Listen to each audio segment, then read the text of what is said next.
எண்ணாயிரம் கோடி ஜீவராசிகள் படைத்தல், காத்தல், அழித்தல், மறைத்தல், அருள் எல்லாத்தையும் சிவபெருமான் பண்ணுறார்.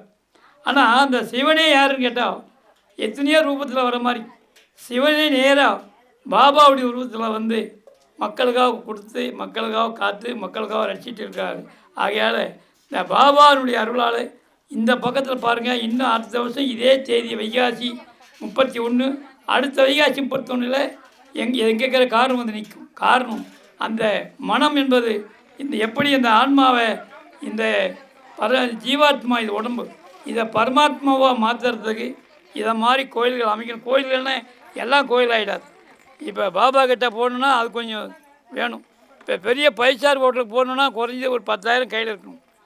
100 ரூபாய்க்கு முன்னே டீ கடைக்கு தான் போக முடியும், 2 வடை தான் சாப்பிட முடியும், டீ தான் சாப்பிட முடியும். அதை மாதிரி பாபா கிட்டே போய் பாபா அருள் கிடைக்கணும்னால் மனம், வாக்கு, காயம், சித்தம், புத்தி, அகங்காரம் இந்த இந்த அந்தகரணங்களை அடக்கி காம, குரோத, லோப, மத, மாச்சரியம், மோகம், ஆணவம், அகங்காரம் 8 குணம் எல்லாத்தையும் அடக்குனா தான் பாபா கிட்ட போக முடியும். இப்போது எல்லாம் நினைக்கிற மாதிரி எல்லா கடவுளும் வந்து கையில் நிற்க முடியாது, நிற்காது. ஏன்னா இவர்கிட்ட போனால் வெளியே வர முடியாது.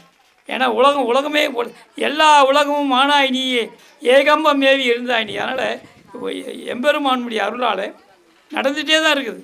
கோடான கோடி பேர் இந்த பாபா நாமத்தை லட்சம் கோடி சொல்லிகிட்டு இருக்காங்க. எங்கே பார்த்தாலும் நமச்சிவாயத்தை எப்படி சொல்கிறாங்களோ அதே மாதிரி இவருடைய நாமத்தை சொல்லிட்டு தான் இருக்காங்க. இந்த அருள் வந்து இந்த இடத்துல கிடைக்கிறதுனால் அந்த கோடி பாபா உருவாக்குன்னு நினைக்கக்கூடிய, அதாவது எனக்கு பிரகாஷ்னு ஒரு குழந்தை இருக்கிறார், சின்ன சிவக்கொழுந்து 15 வருஷமாக பழக்கம். அந்த சிவக்கொழுந்தால் ஒரு 9, 8, 9 கோயில் திருப்பணி பண்ணக்கூடிய வாய்ப்பு கிடைச்சிது. சுவாமி நனைஞ்சிக்கிற இடத்தெல்லாம் கட்டி கும்பாபிஷேகம் பண்ணி ஒரு 15 ஆண்டு காலமாக. அதில் போன பிரிவிலே எனக்கு பொண்ணாக இருந்து இந்த பிரிவிலேயே வந்து என்னை சந்திக்கக்கூடிய வாய்ப்பை அந்த குழந்தை எனக்கு கொடுத்தது.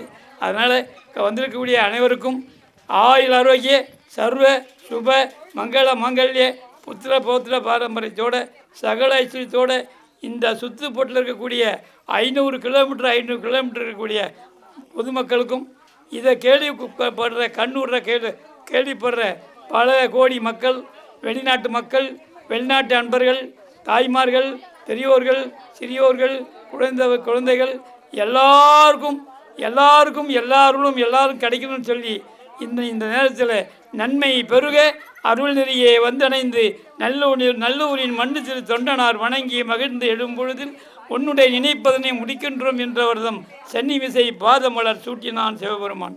8000 கோடி ஜீவராசியை படைச்சி காத்து ரச்சித்து மறைச்சி அழித்து எல்லாத்தையும் பண்ணக்கூடிய சிவபெருமான் இன்னைக்கு பாபா ரூபத்தில் வந்து பாபாவை இங்கே சிவனாக வந்து ஆட்கொண்டு எல்லாருக்கும் அருளை கொடுக்க போகிறாரு. இன்றைக்கி ஒரு நாள் மட்டும் இல்லை, 1 கோடி என்பது பல லட்சம் கோடி ஆண்டுகள் பல லட்சம் கோடி மக்களுக்கு அருளாசி வழங்கி எல்லா மக்களையும் இன்புற்று இருக்க, பேரானந்தம் அடைய, நோயற்ற வாழும் குறையற்ற செல்வத்தோடு வாழ்வாங்க வாழ 1000 கோடி பணம் இருக்கும். ஆனால் அவங்ககிட்ட 100 ரூபா தர்மம் பண்ண முடியாது. அதை மாதிரி ஆனால் இன்றைக்கி நிராயுத பாணியாக இருந்து அந்த பாபா உள்ள இருக்கிறதுனால எல்லாருக்கும் வந்திருக்கவங்க குழுவினர்கள் மற்றும் ஆன்மீக அன்பர்கள், எனக்கு பேரை சொல்ல தெரியல, அந்த வடபழனி சித்தர்கள் எல்லாருக்கும், அந்த அம்மா எல்லாருக்கும், எல்லாருடைய மனசிலையும் ஒவ்வொருடைய மனதிலையும் எடை போட்டால் 1000 டன் இல்லை 10,000 டன்னு இந்த தங்கத்தை வச்சா கூட அது கீழே போய் விழுந்துடும். ஆனால் மன தைரியம், மனம் உங்களுக்கு எல்லாருக்கும் இருக்குது. அதனால் இங்கே 1 கோடி இல்லை 100 கோடி சுலபமாக கட்டிவிடுங்க, பயப்படாதீங்க சொல்லி எல்லாரும் கொடுக்கணும்னு சொல்லி வேண்டி இந்த வகையில் எனக்கு கொடுத்த எல்லா அன்பர்களுக்கும், இங்கே வந்து வேதம் ஓதிய, அப்புறம் நாதஸ்வர தமிழ் வித்வான்கள், அப்புறம் கேமராமேன், அப்புறம் இந்த ஒளி அமைத்தவங்க, இந்த மேடையை கட்டினவங்க, அன்னம் பாதிப்பு கொடுத்தவங்க, இந்த 32 தானம், அதில் ஒரு தானம் பூமி தானம், வஸ்திர தானம், கோதானம், பூதானம் எல்லாம் கொடுப்பாங்க. எல்லாம் சொர்ண தானம், அது கன்னிகா தானம் ஒன்று இருக்குது. பொண்ணு பெற்றவங்க தான் அந்த கன்னிகா தானம் கொடுக்க முடியும். அந்த மாதிரி இந்த பூமி தானம் கொடுத்த அன்பருக்கும், இந்த ஊர் மக்களுக்கும், சுற்றுவளம் மக்களுக்கும், எல்லாருடைய உறவினர்களுக்கும், சான்றோர்களுக்கும் என்னுடைய பணிவான உங்களுடைய எல்லா திருவடிகளையும் என் திறமேற்கொண்டு எல்லாருக்கும் எல்லா நலனும் இந்த சிவனுடைய அருளாலும் நால்வர் அருளாலும் பாபாவினுடைய அருளாலும் அம்பாள் அருளாலும் எல்லாருக்கும் எல்லாம் வேண்டி கிடைக்கணும்னு சொல்லி சீக்கிரமாக விரைவாக இந்த பணி நடக்கணும்னு சொல்லி வேண்டிக் கொண்டு உங்களுடைய திருவடிகளை வணங்கி மீண்டும் ஒருவரை எல்லாருக்கும் வாழ்த்தி வணங்குகிறேன்.